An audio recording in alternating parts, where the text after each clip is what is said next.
Olá!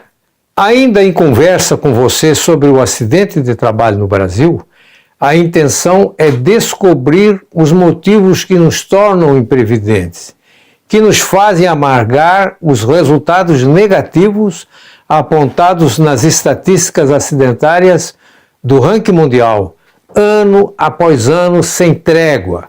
A Organização Internacional do Trabalho, a OIT, no ano de 1921, criou um serviço para cuidar de assuntos ligados à higiene e segurança do trabalho, com a função principal de estudar o assunto e propor recomendações aos governos e empresários de todos os países.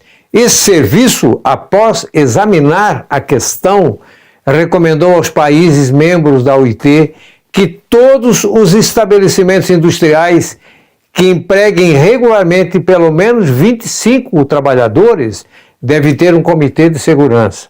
O Brasil, ocupando posição de vanguarda, no ano de 1944, através de decreto-lei, criou o que podemos chamar de certidão de nascimento da CIPA, determinando como obrigatório sua criação nas empresas com mais de 100 empregados. Os anos se passaram e os resultados obtidos nos mostram que, apesar de todo o esforço dispensado, o sucesso do empreendimento não foi conquistado como se esperava. Mas por que não? Bom, para você compreender a questão um pouco melhor, deve voltar no tempo até a década de 40, como se estivesse vivendo aquele período, e ver as empresas que predominavam o mercado, o conteúdo da legislação e o quanto de fato os empresários tinham consciência do assunto. Prevenção de acidentes, esse é o tema.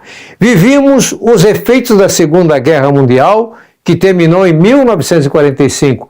O Brasil saía de uma economia mais voltada para o meio rural e começava a firmar os pés na era industrial.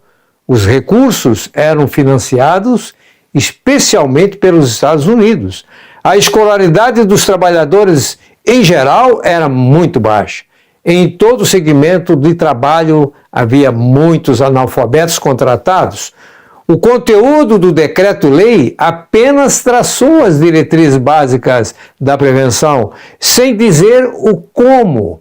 Ao afirmar, os empregadores cujo número de empregados seja superior a 100 deverão providenciar a organização em seus estabelecimentos de comissões internas com representantes dos empregados para o fim de estimular interesse pelas questões de prevenção de acidentes, apresentarem sugestões quanto à orientação e fiscalização das medidas de proteção ao trabalho, realizar palestras instrutivas, propor a instituição de concursos e prêmios e tomar outras providências tendentes a educar o empregado na prática de prevenir acidentes.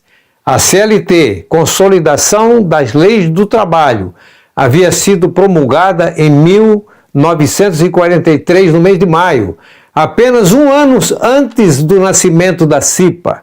É óbvio que a desinformação era reinante, quase ninguém sabia o que estava acontecendo e tampouco suas razões fundamentais.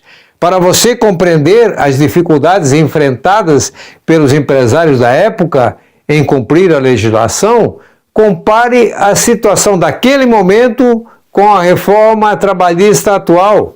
Se não bastasse tudo isso, a fiscalização do trabalho era insuficiente devido ao modesto número de profissionais disponíveis pelo Ministério do Trabalho nessa área. Vamos continuar analisando o assunto?